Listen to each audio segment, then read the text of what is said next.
Alright guys, so we got some pressure in there, and we'll leave it for like 10 minutes, but at the same time we get soapy water, and we're just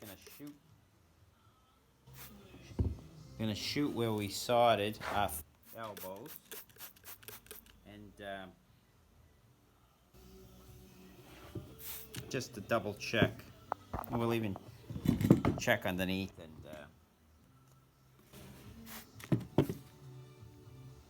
you got no air bubbles, and you hold your pressure, and you're good. Definitely worth taking the time to do that. Anyways, this one we put in there, and that's kind of what it looks like from below. So you can see that it's up in place already, and now it's ready for the subfloor.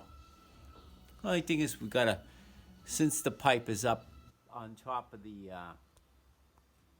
LVLs, we didn't come down. We just gotta be a little bit cautious when we go to screw in around on this length. That's the only one. Other than that, the rest are buried. But that's it. That's your looping heating. And this is 3/4. This is L blue thickness of pipe. And that's all set. See, guys?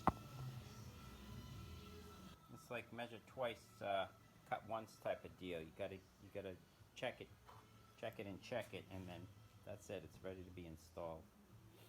And then it's gonna get buried underneath flooring until the time comes that we're ready to install the fin tube, and then we'll just solder back onto these tails, the fin tubing on each side, and then we'll pressure test that system, and then if everything checks out, then we'll fill it up, purge the zone, and fire it up.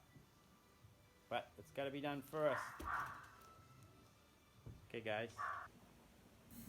Hi, guys. Well, that's the horseshoe piping. So that's what it ends up looking like. You see this piece of horseshoe pipe just sits in that trench we had made. And we'll actually leave a little bit of adjustment so we can go in and out, or maybe a little bit up and down, but it's just resting in there. And now you can see when this comes up, the fin tube comes up and over and comes up to the height where it belongs. It's ready to accept an elbow, and then just down on top, and then we can come and do that after. We can sweat that elbow on after. Basically, it's only a matter of sweating a few elbows on and cutting the lengths of fin tube to go from side to side. Now you can see this pitched up a little bit. I may have to take a little bit out of the bottom there, but you know, we're not going to lock these in. It's nice to have a little bit of adjustment when you go to set that, because really you want this fin tube sitting on these carriages at that height. So we'll leave it a little bit of play in there, and we can adjust. So that's how that ended up coming out, guys. There they are. There's your little horseshoes, and they're all pressure tested. They're not going to leak. So what happens is tomorrow we'll clean all the drywall, whatever we got on the floor, really good, and then we're gonna put down a 1/2-inch layer. And the plywood 3/4 inch goes this way. We'll put the 1/2 inch this way across the room, and then what happens is the flooring goes this way. And that will get all nailed down, and that's gonna get glued and screwed really good, so there's no squeaks. And then here's that other one I was showing you from below. Here's your doorway. And so there's those holes there. We had just made it all up. It's all pressure tested, and we can adjust this if we have to, a little bit in and out.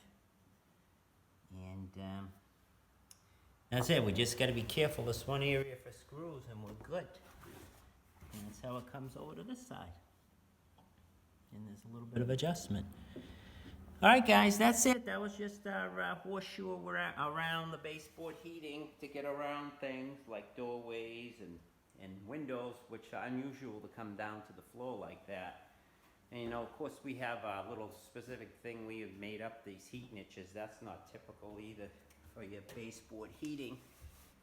But you still got to get around things, and this is just one way we get around stuff. So now we come and put our subflooring down.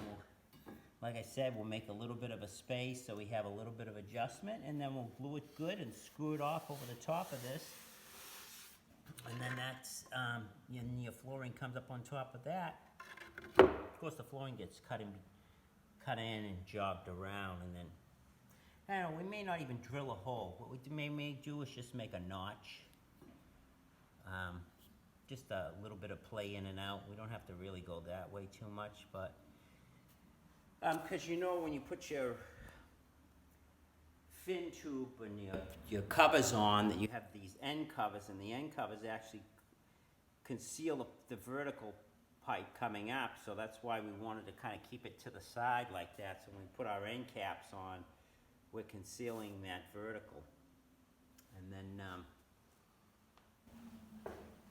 that's how it looks. We have these little pieces of flooring here for safety, because little Angie comes and barks out these windows. We don't want her stepping in them holes. Anyways, tomorrow, guys, we're going to be cleaning the floor good and getting it prepped for our subflooring. This 1/2-inch plywood. And then after that, we're going to start putting down some flooring. You get to see this flooring going down. Anyways, that's it for now, guys. Just sharing how those things worked out. And then this particular one actually can just go straight down, and then what happens is we'll pick up PEX from there down to the boiler room. We're only coppering up here, and then for our long runs, it's cost effective to make a transition to PEX and run PEX to the boiler, and then up into the boiler ceiling, then we make a transition back to copper. That's it, guys. That's your concealed pipes in the floor. Till the next one.